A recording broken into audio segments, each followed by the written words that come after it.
ये इकोनॉमिस्ट मोहम्मद यूनुस जब से आए हैं, ये समेट ही नहीं पा रहे हैं कि इनकी जो सबसे बड़ी ताकत थी, वो लगातार खस्ता हाल होती जा रही है।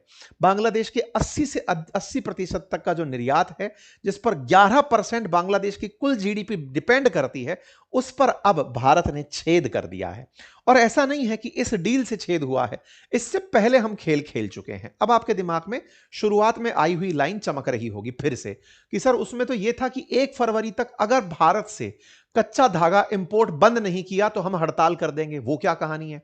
असल में बांग्लादेश में भी टेक्सटाइल इंडस्ट्रीज हैं। ऐसा नहीं है कि बांग्लादेश के अंदर अपैरेल ही है, टेक्सटाइल उनके यहां भी है। होता यह है कि उनका टेक्सटाइल उनकी अपैरेल इंडस्ट्री नहीं खरीदती। ऐसे में टेक्सटाइल वाले धमकी दे रहे हैं कि भारत का टेक्सटाइल ऑलरेडी इतने सस्ते मालों पर उपलब्ध है और भारत विरोधी माहौल चल ही रहा है, तो क्यों ना लगे में लगा भारतीय कपड़े को बैन करवा दें। और कच्चा धागा जैसे ही भारतीय आना बंद होगा तो उनका टेक्सटाइल का धागा बिकना शुरू होगा और वो बिकेगा उनके ही अपैरल इंडस्ट्री को। वो समझदारी करके अपने यहां पर 12,000 करोड़ का जो विदेशी कर्ज उनके ऊपर आ गया भारत के चलते, उसको बाईपास करने के लिए माहौल सरकार पर दबाव का बना रहे हैं। लेकिन मूर्खता इस बात में है कि यह बात उन्हें भी समझ में हो कि यूरोप वालों को इंडियन कॉटन चाहिए, और इंडियन कॉटन अगर बांग्लादेश की जगह भारत से ही सिलकर जाने लगा तो उन्हें $18 बिलियन का सीधा नुकसान होगा। लेकिन राजनीति, सस्ता तरीका, जिसमें वो ये भावना घुसा देंगे कि देखो बांग्लादेश ने भारत से सस्ता धागा खरीदना बंद कर दिया, अब उसको अपने धागे के दम पर आत्मनिर्भर बनना है। यह तरीका भले ही हो, लेकिन भारत ने 0% टैरिफ पर यूरोप में जो अब एंट्री ले ली है वो सीधा उसे कंपीट करेगी। लेकिन अब सवाल है, इससे पहले कि भारत ने ईयू के साथ डील नहीं की थी, उससे पहले भी इनका कपड़ा उद्योग तो संकट में आ गया था। वो कैसे? उसकी कहानी क्या थी?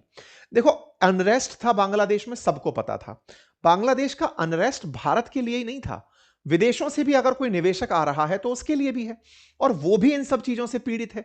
तो बांग्लादेश के अंदर इस पर्टिकुलर कपड़े के चलते या फिर इस तरह के माहौल के चलते ऑलरेडी गारमेंट इंडस्ट्री पर $400 मिलियन का सदमा लग चुका था, क्योंकि प्रोटेस्ट निवेशकों को आने से रोकता है।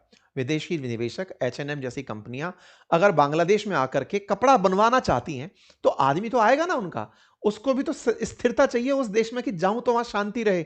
वहां का तो प्रधानमंत्री भागा फिर रहा है, तो फिर क्या होगा? दूसरा क्या हुआ, भारत बांग्लादेश के बीच में जिस तरह का बॉर्डर साझा होता है, बांग्लादेशियों ने चाइना का सपना दिखा दिया कि नॉर्थ ईस्ट में जाने के लिए तो आपको वाया बांग्लादेश जाना पड़ेगा। भारत इस बात से चिढ़ गया।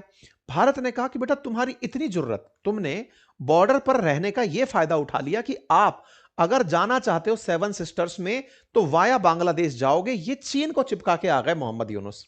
भारत ने कहा सुनो बेटा, ज्यादा दूर मत जाओ, तुम्हें अगर नेपाल को और भूटान को सामान बेचना है तो तुम्हें भारत के लैंड बॉर्डर्स से, लैंड बॉर्डर्स में क्या है कि हम लोगों ने लैंड पे ही कुछ लैंड पोर्ट्स बनाए हुए हैं, लैंड पोर्ट्स बनाए हुए हैं जहां पर व्यापार करके सीधा ट्रक को यहां से भरा और भर के नेपाल बेच दिया, भूटान बेच दिया। भारत ने कहा सुनो, पहले तो तुम्हारा यही सपना यही तोड़ देते हैं। हमने इनके लैंड पोर्ट्स बंद कर दिए इससे नाराज होते हुए, और हमने कहा अगर तुम्हें यहां सामान बेचना है तो सुनो, हम तुम्हारे इंपोर्ट को मना नहीं कर रहे, तुम्हारा कपड़ा सिलकर आएगा और यूं घूम करके मुंबई के अंदर जो नावा शिवा है ना, वहां पर ड्यूटी फ्री रहेगा। तो इनको हमने इनडायरेक्टली इतना घुमा दिया कि अब ये नेपाल भूटान में सामान बेच ही नहीं पा रहे। ऐसे में इनका बाजार भारत ने पहले ही तोड़ दिया था लैंड पोर्ट बंद करके। ये हमने उसी समय कर दिया था कि रेस्ट्रिक्शन है भाई इंपोर्ट गुड्स फ्रॉम बांग्लादेश से, और हमने ट्रांसशिपमेंट को पूरी तरह अगस्त अप्रैल में ही रोक दिया था। इनका इलाज धीरे धीरे करके किया जा रहा था। परिणाम क्या निकला? इनके एक्सपोर्ट बाधित होने लगे। भारत ने पोर्ट रेस्ट्रिक्शन लगा करके इनको मना भी नहीं किया और मना भी कर दिया। यह आदेश रहा कि तुम्हें जाना है तो बेटा नावा शिवा होकर के निकलो। अच्छा, अप्रैल में यह खेल हुआ, उसके बाद में इनकी आत्मा जग गई। जुलाई में ये आते हैं और ये बांग्लादेश के ऊपर 35% टैरिफ लगा देते हैं।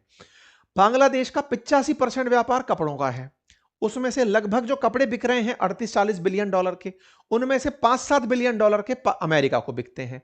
अमेरिका को बिकते हैं, 35% टैरिफ लगा दिया। टैरिफ को हमने 25% ही पाया था शुरुआत में, तो भारत 25% टैरिफ पर माइलेज ले गया अमेरिकी बाजार में, हम पर तो बाद में पेनल्टी 25% ही लगी है। तो इनको उस समय वैसे झटका लग गया, 35% का झटका, और अमेरिका ने अब तक इनका ट्रेड रिवर्सल नहीं किया है। बांग्लादेश बेचकर अमेरिका से $8.8 बिलियन का व्यापार करके $5-7 बिलियन कमाता है, और जिससे भारतीय टेक्सटाइल सेक्टर को 35% का लाभ हुआ। हालांकि यूएस फिलहाल के लिए इनके ऊपर टैरिफ घटाने के बारे में सोच रहा है, लेकिन असर तो सब चीजों का चलता जा रहा था। फिर काम आता है, कोई भी इंडस्ट्री काम करे उसको बिजली की जरूरत होती है। बांग्लादेश के अंदर कोई भी पावर, यानी कि एक तरह से कहिए जल विद्युत परियोजना का कोई भी केंद्र नहीं है, क्योंकि हाइट पर कोई डैम नहीं है, साथ ही साथ में तीव्र पानी की कोई क्षमता नहीं है। ऐसे में बहुत ज्यादा रिसोर्सेज इनके पास बिजली उत्पादन के नहीं है। प्लेनर है ना, जल के आखिरी तट पर बसा हुआ है, तो ऐसे में इनके यहां पर बिजली उत्पादन अपने आप में एक बड़ा चैलेंज है। नदी के मुहाने पर है तो कोयले का क्राइसिस है, बिजली का क्राइसिस है, तो ये बिजली भारत से इंपोर्ट करता है। भारत ने इन्हें बिजली देने से रोक दिया, रुकवाने का काम किया अडानी से। अडानी ने इनकी बिजली काट दी लगभग 60%, यह कहते हुए कि सुनो, पावर का पेमेंट नहीं कर रहे हो, और बिल फाड़ा इन पे कि बांग्लादेशी नहीं चाहते कि अडानी काम करे।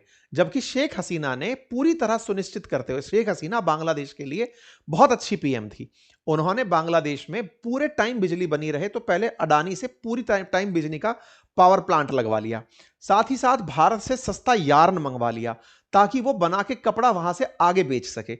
भारत ने बिजली रोक दी, भारत ने आगे चल के ट्रेड रोक लिया, पानी पर संकट खड़ा कर ही रखा है।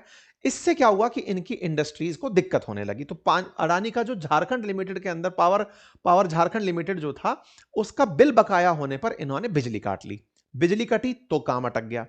इसके बाद में पाकिस्तान की एंट्री होती है, जो खुद तो डूबे थे सनम, तुम्हें भी ले डूबेंगे। इन्होंने इनको ऑफर किया कि सुनो, आप ना भारत पोर्ट नहीं दे रहा तो क्या हमारे पास चले आओ।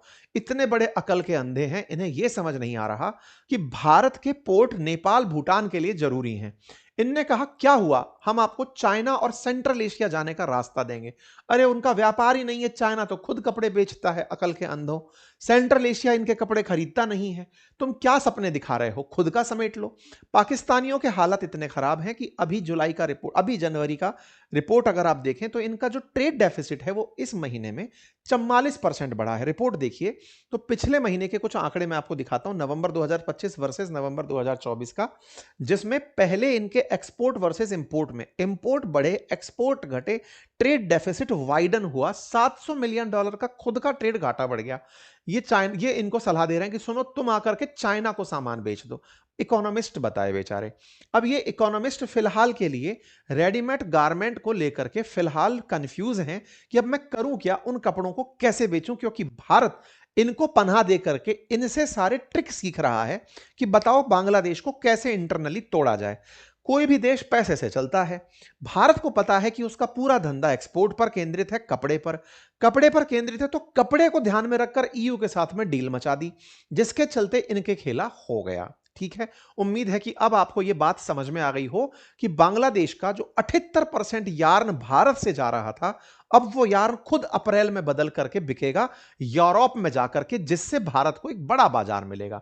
फिलहाल इनके यहां के मिल मालिक कह रहे हैं कि एक तो सर ड्यूटी फ्री आयात बंद कर दो भारत से, जो कि बिल्कुल गलत फैसला बांग्लादेश के लिए होगा, लेकिन हां, बांग्लादेश सोचता है कि इससे कम से कम उनकी टेक्सटाइल इंडस्ट्री बची रह जाएगी। दूसरा बोले सस्ती गैस हमें दिलवा दो, हमें टैक्स में छूट दे दो, बैंक लोन में ब्याज दर में साथ दे दो, और सर सरकार के साथ बातचीत करके थोड़ा सेक्टर के लिए काम करो। कुल मिलाकर खेला होवे। हां, इससे फर्क क्या पड़ेगा, हो सकता है भारत का एक्सपोर्ट बांग्लादेश के साथ थोड़ा कम होगा, लेकिन हम उसको काउंटर कहां से कर जाएंगे, यूरोपियन यूनियन से कर जाएंगे। कुल मिलाकर भारत 2030 तक 9 लाख करोड़ के निर्यात के लक्ष्य के साथ आगे बढ़ रहा है। इस बात में भारत की सरकार की मंशा मिनिस्ट्री ऑफ टेक्सटाइल से आपको दिखाई देती है, जो 2030 में $100 बिलियन के एक्सपोर्ट का टारगेट लेकर बैठी है। ऐसे में हमारे देश के अंदर जो प्रोडक्शन के लिए गुजरात, महाराष्ट्र, आंध्र प्रदेश, राजस्थान, हरियाणा जैसे राज्य हैं, इनके ऊपर ग्रोथ एवेन्यूज बहुत बढ़ जाएंगे। उदाहरण के लिए पिछले साल का आंकड़ा है कि भारत का टेक्सटाइल ग्रोथ जो है वो नवंबर में लगभग 9.5% के हिसाब से ग्रो किया था। ऐसे में जब भारत इतनी बड़ी ट्रेड डील कर चुका हो, भारत अब तक 22 एफटीए कर चुका है और अब सबसे बड़ा एफटीए यानी फ्री ट्रेड एग्रीमेंट साइन किया गया है ईयू के साथ, इसका हमें लाभ होगा। मिनिस्ट्री ऑफ हमारी जो टेक्सटाइल है उसने साफ साफ कहा है कि हमारा टेक्सटाइल और अपैरल सेक्टर इस डील से बड़ा फायदा पाएगा, क्योंकि हमें लगभग जीरो ड्यूटी के ऊपर यूईयू का 240 या 263 बिलियन डॉलर का बाजार एकदम खुला मिलने वाला है। इस बात को खुद पीयूष गोयल जी के बयान में भी आप सुन सकते हैं, जिसमें वो ये कह रहे हैं कि मुझसे लोग पूछा करते थे कि बांग्लादेश हमसे आगे कैसे है कपड़ा निर्यात में, तो हम उनको कैसे बताते कि उन्होंने ड्यूटी फ्री एक्सेस लिया हुआ है, कॉम्पिटिटिव प्राइस पर वो आगे चले जाते हैं। अब हमने डील ही कर ली और हमारा कपड़ा हम अगर बेचने निकलेंगे तो बड़ा बाजार पा जाएंगे। तो साहब कुल मिलाकर के भारत ने किसी के अर्थशास्त्र को तोड़ करके पूरी तरह का शास्त्र इनका बिगाड़ दिया है। बाकी आप लोग इस विषय पर क्या सोचते हैं, अपनी राय जरूर कमेंट बॉक्स में बताइए। चैनल पर नए हैं तो सब्सक्राइब कर लीजिए, साथियों के साथ इसे ज्यादा से ज्यादा साझा करिए। हमारी पुस्तकों के लिए अपनी पाठशाला एप्लीकेशन पर पहुंचिए, वहां पर हमारी एक बहुत ही प्यारी पुस्तक आई है जिसके बारे में मैंने पहले भी आपको इन्फॉर्म किया है। आप जाकर उसका ऑर्डर बुक कर सकते हैं। हमारे कोर्सेज उपलब्ध हैं अपनी पाठशाला एप्लीकेशन पर, उन्हें पढ़िए और बिल्कुल आनंद में भर जाइए। धन्यवाद।